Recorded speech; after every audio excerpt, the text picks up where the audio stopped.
Hello everyone, good evening, শুভ সন্ধ্যা। 2 ফেব্রুয়ারি 2025 রবিবার আবারও চলে এসেছি সেদিনকার সরস্বতী পুজোর দিনকার আবার আরেকটা ব্লগ নিয়ে। সকালবেলায় আমি শেয়ার করেছি ওই দিন আমরা চলে গিয়েছিলাম আমার বড় ছেলের স্কুলের বন্ধু, ওদের বাড়িতে সরস্বতী পূজায় নিমন্ত্রণ করেছিল। সেইখানেই আমরা সরস্বতী পুজোর দিনটা কাটিয়েছি 2 ফেব্রুয়ারি 2025 রবিবার দিন। খুব সুন্দর ভালোভাবে একটা গোটা দিন ওদের সাথে কাটিয়েছি, খুব সুন্দরভাবে আনন্দ করেছি, মজা করেছি। সেই ভিডিও আমি সকালবেলায় আপনাদের কাছে শেয়ার করেছি আর এখন শেয়ার করছি। এই দাদা রাতের জন্য ভেজ রাইস রান্না করছে, সেই ভিডিও আমি আপনাদের সাথে শেয়ার করছি। ভেজ রাইস সম্পর্কে তো কাউকে নতুন করে কিছু বলার নেই, কিন্তু দাদা খুব সুন্দর রাঁধেন। সেই রান্না আমি খুব মনোমুগ্ধ সহকারে দেখেছি এবং ভিডিও বানিয়েছি, সেই ভিডিও আজকে আমি শেয়ার করছি। দাদা প্রথমে জল দিলেন, জলে নুন দিয়ে জলটা গরম করে নিলেন, তারপর দিয়ে দিলেন তেজপাতা, সাদা তেল, গোটা দারচিনি, ছোটো এলাচ, লবঙ্গ, তারপর লেবুর রস দিয়ে জলটা ফুটিয়ে নেওয়ার পর আগে থেকে ভালোভাবে ধুয়ে ভিজিয়ে জল ঝরিয়ে রাখা চালটা দিয়ে দিল। চালটা 80% সিদ্ধ হয়ে যাওয়ার পর চালটা ঝুড়িতে জল ঝরিয়ে রেখে দেওয়া ছিল ঠান্ডা করার জন্য। এই দাদা খুব সুন্দর রাঁধেন। উনি মা সরস্বতীকে ভোগ নিবেদন করেছেন, খিচুড়ি ভোগ, আলু ফুলকপির তরকারি, সেই রান্নাটা উনি করেছেন। খুব ভালো রেঁধেছেন, অপূর্ব অসাধারণ ভোগ হয়েছে। আর এখন রাঁধছেন, উনি দুপুর 2টা থেকে রান্নায় বসেছেন। অপরিসীম ধৈর্য ওনার। প্রথমে উনি আলুর দম রেঁধেছেন, তো আমি আলুর দম ভিডিও বানাতে পারিনি, কারণ বাচ্চাকে আমি আমার ছোটো ছেলেকে সে সময় খাওয়াচ্ছিলাম। খাওয়ানোর কাজে ব্যস্ত থাকার কারণে আমি আলুর দম ভিডিও বানাতে পারিনি, কিন্তু আমি ভেজ রাইসের ভিডিও বানিয়েছি, শাহী পানিরের ভিডিও বানিয়েছি। শাহী পানিরের ভিডিও আমি পরে শেয়ার করব, এখন এই ভেজ রাইসের ভিডিওই দেখাচ্ছি আপনাদেরকে। চালটা তো সিদ্ধ করে রেখে দেওয়া হলে এরপর সবজিগুলো ভাজা হচ্ছে। কড়াইতে ঘি দিয়ে প্রথমে দিয়ে দেওয়া হলো গাজর, কড়াইশুঁটি, তারপর দিয়ে দেওয়া হলো বিনস, ক্যাপসিকাম, কাজু কিশমিশ, নুন দিয়ে সবজিগুলো ভেজে নেওয়া হলো।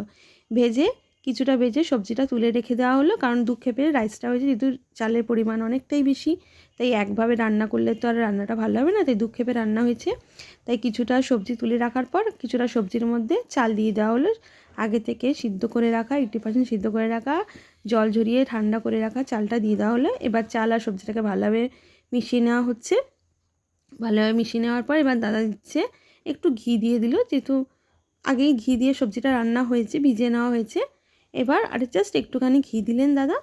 এরপর চাল দিয়ে দেওয়া হলো। আবার এখন দিচ্ছে একটু গরম মশলা গুঁড়ো। এরপর দাদা দেবে একটু নুন দিয়ে সবজিগুলো ভাজা হয়েছে, তাই বেশি নুন দেওয়ার দরকার নেই। নুন দিলে বেশি নুনে পোড়ায় গেলে আবার রাইস খাওয়া যাবে না, ভালো লাগবে না।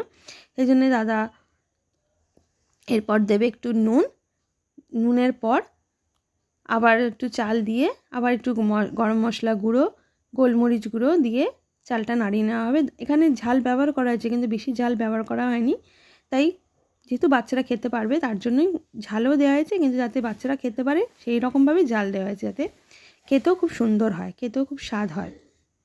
আর দাদা এখানে ব্যবহার করেছে চিনি গুঁড়ো, কারণ দাদা বলেছেন যে যদি গোটা চিনি দেওয়া হয় চালটা ঠান্ডা হয়ে গেছে, তাই গোটা চিনি দিলে চালের সাথে চিনিটা ভালোভাবে মিশবে না, গলবে না, তাই খেতে ভালো স্বাদ আসবে না। আর চিনি গুঁড়ো দিলে চালের সাথে চিনিটা ভালোভাবে মিশে যাবে, গলে যাবে, আর খেতেও খুব স্বাদ আসবে। দাদা খুব সুন্দর এখানে ভালো ট্রিক্স ব্যবহার করেছেন, খুব সুন্দর রান্না করেন। আর পরপর একটার পর একটা স্টেপ বাই স্টেপ রান্না করে গেছেন, স্টেপ বাই স্টেপ প্রত্যেকটা রান্নার স্টেপ বাই স্টেপ করে, কোনো স্টেপ বাদ যায়নি। মনে করে একটার পর একটা কীভাবে কী দিতে হবে না দিয়ে পরপর দিয়ে গেছেন। এই যে এখন দিয়ে দেওয়া হলো চিনি গুঁড়ো, এরপর দিয়ে দেওয়া হবে কিছুটা পরিমাণ চাল, এরপর দিয়ে দিচ্ছে দাদা মিঠা আতর দিয়ে দেওয়া হচ্ছে।